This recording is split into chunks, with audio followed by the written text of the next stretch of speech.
How do you do today? I'm going to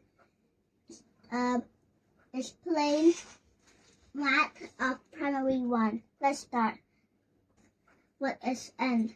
So a is less than 5, b is more than 5, and c 5 and d 1.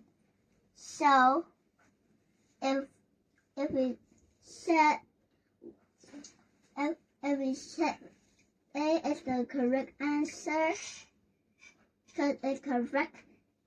So if A right here, we less than 5. So less than 5 is 4. So 4 plus 1 equal to 5. So it's the correct answer. And B is more than 5. So more than 5, like example 6 plus 7, 6 plus 1 equal to 7. So that's not the correct answer. So 5,